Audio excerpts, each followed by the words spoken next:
ಅಕ್ಟೋಬರ್ಗೆ ನಮಗೆ ಮುಗಿಸ್ಬೇಕು ಅಂತೇಳಿ ಕೇಂದ್ರ ಸರ್ಕಾರ ಡೈರೆಕ್ಷನ್ಸ್ ಕೊಟ್ಟಿದ್ದರು. ಆದರೆ ಮತ್ತೆ ಇನ್ನೂ 4-5 ತಿಂಗಳು ಅವಕಾಶ ಕೊಟ್ಟಿದ್ದಾರೆ ಅಷ್ಟೇ. ನಮ್ಮಲ್ಲಿ ಒಟ್ಟು 31 ಜಿಲ್ಲೆಯಲ್ಲಿ 11 ಜಿಲ್ಲೆಯಲ್ಲಿ ನಮ್ಮದೇ ಸ್ಥಳಗಳಿದ್ದು, ಉಳಿದಿರ್ತಕ್ಕಂಥ ಜಿಲ್ಲೆಯಲ್ಲಿ ಯಾರು ನಾವು ಟೆಂಡರ್ ಕರೆದಂಥ ಸಂದರ್ಭದಲ್ಲಿ ಅವರೇ ತಗೊಂಡು ಮಾಡಬೇಕಾಗಿತ್ತು. ಈಗ ದೇಶದ ಎಲ್ಲ ರಾಜ್ಯಗಳು ಕೂಡ ಅವಕಾಶ ಕೊಟ್ಟಿದ್ದಾರೆ. ಇನ್ನೊಂದು 4-5 ತಿಂಗಳು ಈಗ ಹರಿಯಾಣದಲ್ಲಿ BJP ಮತ್ತೆ ಸ್ಪಷ್ಟ ಅಂತ ಬರಲ್ಲ ಅಂದ್ಕೊಂಡಿದ್ವಿ, ಏನೋ ಬಂದುಬಿಟ್ಟಿದೆ.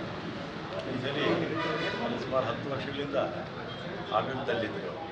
ಜನಕ್ಕೂ ಕೂಡ ಬೇಸರ ಆಗಿದೆ. ಎಲ್ಲ ಒಳ್ಳೆ ಅಡ್ಮಿನಿಸ್ಟ್ರೇಷನ್ ಹೋಗಿರಲಿಲ್ಲ. ಮೋದಿಯವರ ಆಡಳಿತದ ಬಗ್ಗೆನೂ ಜನಕ್ಕೆ ಬೇಸರ ಆಯಿತು. ನಾನು ಬೆಳಿಗ್ಗೆ ಹೋದಾಗ ಒಳ್ಳೆ ರಿಸಲ್ಟು ಕಾಣಿಸ್ತಾ ಇತ್ತು. ಆಮೇಲೆ ಬರ್ತಾ ಚುನಾವಣೆ ಕೌಂಟಿಂಗ್ ಆದಮೇಲೆ ಕಾಂಗ್ರೆಸ್ BJP ಸ್ವಲ್ಪ ಮುಂದೆ ಇದೆ, ಕಾಂಗ್ರೆಸ್ ಸ್ವಲ್ಪ ಹಿಂದೆ ಇದೆ. ನೋಡೋಣ ಫೈನಲ್ ಆಗಿ ಗ್ಯಾರಂಟಿಯಲ್ಲಿ ವಿಫಲ ಆಯಿತು ಅಂತ ಗ್ಯಾರಂಟಿ ಘೋಷಣೆ. ಕೆಲವು ಸಲ ಈ ಜನಕ್ಕೆ ಏನಾಗುತ್ತೆ, BJPಯವರು ಹೇಳೋ ಸುಳ್ಳುಗಳು ಇಂಪಾಗಿ ಕೇಳಿಸ್ಬಿಡುತ್ತೆ ಅಲ್ವಾ. ಸುಳ್ಳು ಯಾವಾಗಲೂ ಭಾಳ ಬೇಗ ನಂಬ್ತಾರೆ ಜನ.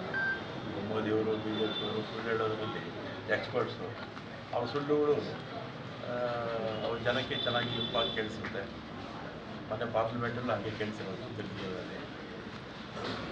ಸತೀಶ್ ಜಾರಕಿಹೊಳಿ ಅವರು ಹೇಳಿದ್ದಾರೆ, CM ಆಗಿ ಸಿದ್ದರಾಮಯ್ಯ 3 ವರ್ಷ ಇರ್ತಾರೋ 5 ವರ್ಷ ಇರ್ತಾರೋ ನಮಗೆ ಗೊತ್ತಿಲ್ಲ ಅಂತ ಹೇಳಿದ್ದಾರೆ. 5 ವರ್ಷ ಇರ್ತಾರೆ ಅಂತ ಅವರೇ ಹೇಳಿದ್ದಾರೆ.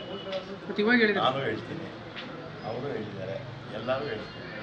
ಶಾಸಕಾಂಗ ಪಕ್ಷ ಎಲ್ಲರೂ ಹೇಳ್ತಾರೆ, ಎಲ್ಲ ಸಚಿವರು ಹೇಳ್ತಾರೆ, ಕಾಂಗ್ರೆಸ್ ಪಕ್ಷನೂ ಹೇಳಿದ್ದಾರೆ, ಅವರೇ ಹೇಳ್ತಾರೆ. ವಿಜಯೇಂದ್ರ ಅವರು ದಸರಾ ಆದಮೇಲೆ ಸಿದ್ದರಾಮಯ್ಯ ನಾನು ಬದಲಾಗ್ತಾರೆ. ಅವರು ಮಲಗಿದ್ದಾಗ ಕನಸು ಬಿಡುತ್ತೆ. ಅದನ್ನು ಅವರು ನಿಜ ಅಂದ್ಕೊಂಡು ನಂಬ್ಕೊಂಡು ನಿಮಗೆಲ್ಲ ಹೇಳ್ತಾರೆ, ಮಾಧ್ಯಮಗಳು ಹೇಳ್ತಾರೆ.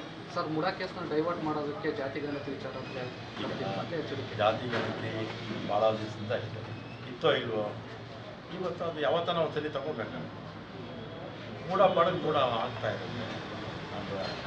ಮತ್ತು ಇವ್ರ ಹಗರಣಗಳಿದೆಯಲ್ಲ, ನೂರಾರು ಹಗರಣಗಳಿದೆಯಲ್ಲ, BJP ಈ ಹಗರಣಗಳ ಬಗ್ಗೆ ಮಾತಾಡಬಾರ್ದು. ಆಮೇಲೆ ಬೇರೆಯವ್ರದ್ದೆಲ್ಲ ಮಾತಾಡ್ತಾರೆ. ಜಾತಿ ಜನಗಣತಿಗೆ ನಿಮ್ಮದೇ ಪಕ್ಷದಲ್ಲಿ ಶ್ಯಾಮ್ನವರಾಗಿ ಈಗ ಜಾತಿಗಳಿಂದ ಯಾರೂ ಓದಿಲ್ಲ.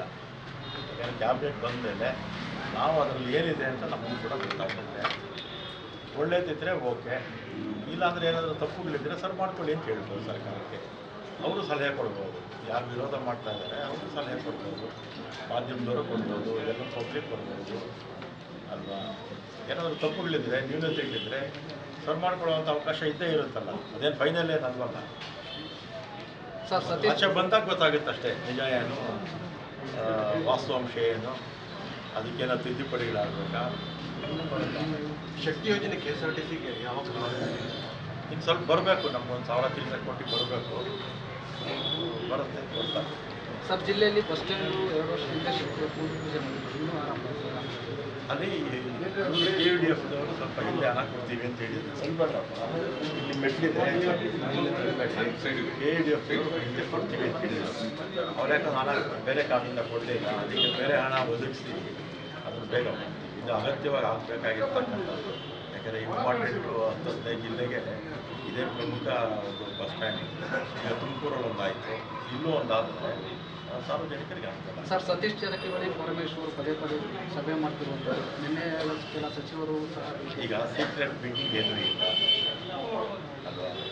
ಏನೋ ಮೀಟ್ ಮಾಡಿರ್ತಾರೆ, ಅವ್ರ ಇಲಾಖೆಗೆ ಸಂಬಂಧಪಟ್ಟಾಗೆ ಅಥವಾ ಪಕ್ಷಕ್ಕೆ ಸಂಬಂಧಪಟ್ಟಾಗೆ ಏನೋ ಮಾತಾಡ್ತಿರ್ತಾರೆ.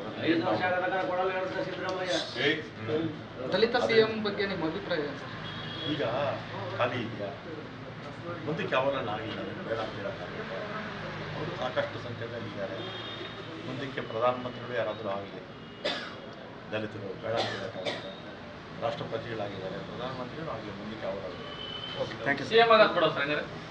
ಅದು ಆಗುತ್ತೆ. ಮುಂದಕ್ಕೆ ಯಾವನ್ನ ಅವಕಾಶ ಹಾಗೆ ಆಗುತ್ತೆ. ನ್ಯೂಸ್ ಫಸ್ಟ್ ನಿರ್ಭೀತಿಯಿಂದ ನಿಮ್ಮ ಪರವಾಗಿ.